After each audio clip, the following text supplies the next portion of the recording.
سكت الكلام والبندقية اتكلمت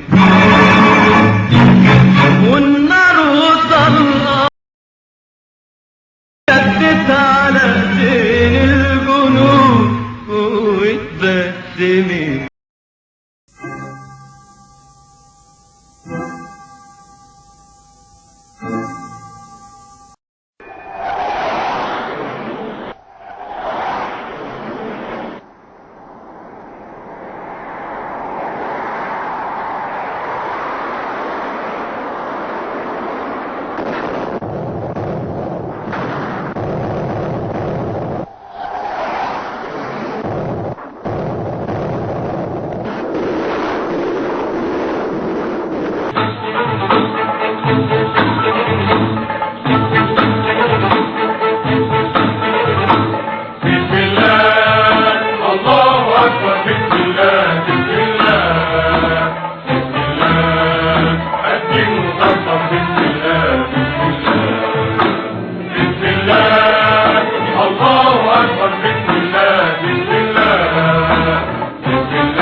القوات المسلحة المصرية قامت بمعجزة على أي مقياس عسكري.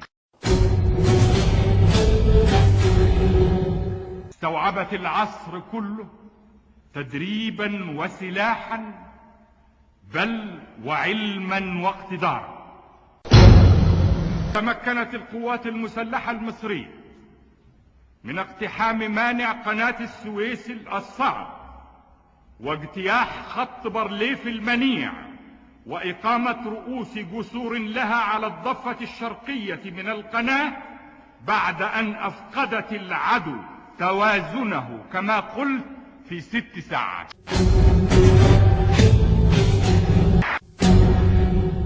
أن هذا الوطن يستطيع أن يطمئن ويأمن بعد خوف أنه قد أصبح له درع وسيف.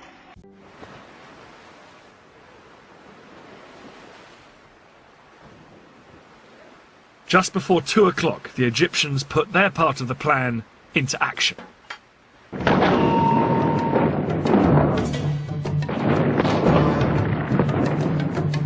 Their assault across the canal on the forts of the Bar-Lev line was such a momentous event in Egyptian history, it was later restaged for the cameras.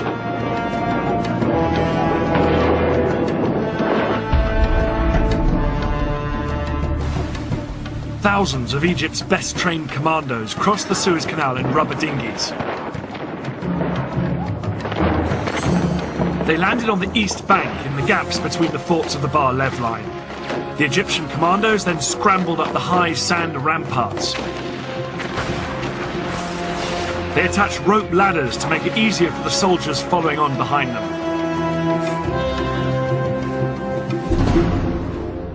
Behind this first wave were 100,000 Egyptian infantry and more than 1,000 tanks waiting to cross the canal, but the biggest obstacle to them were the giant sand ramparts on the Israeli side. These were as much as 60 feet in height.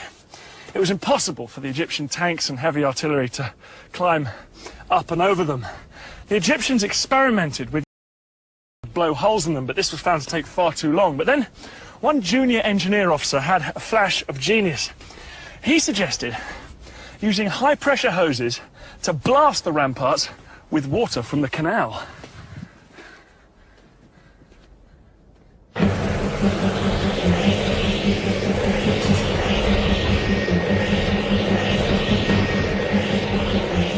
It was an extraordinary idea which would have to work if the entire Egyptian assault was to be a success.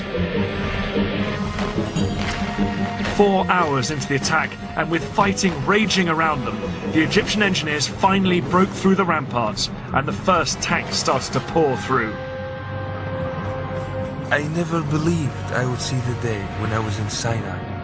But this was actually Sinai.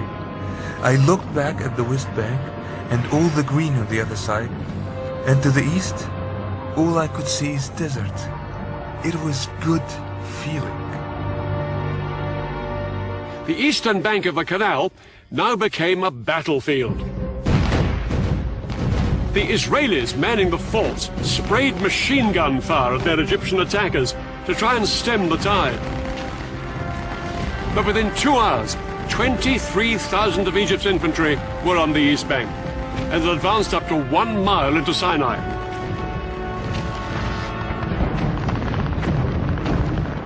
The fort was surrounded by Egyptian forces and was under constant fire. We made repeated calls for help. We fired from time to time and reported back what we saw. But mainly, we tried to keep up our morale. But the Israelis were sure that their air force would come to the rescue. The first Israeli jets were sent in at 4 p.m., flying low over the desert. But as they approached the canal, they found themselves under attack from the ground.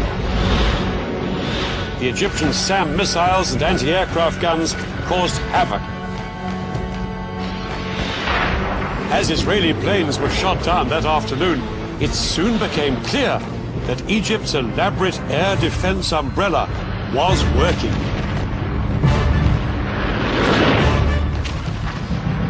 Israel's single greatest weapon was virtually powerless to hold back the Egyptian onslaught. The most immediate hope for the Israelis surrounded in the forts were Israeli tanks stationed just a few miles away.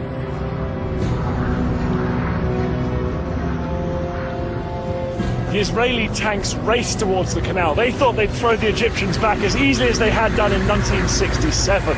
But as they got closer, they found themselves coming under attack from a weapon they'd never faced before. The Saga missile.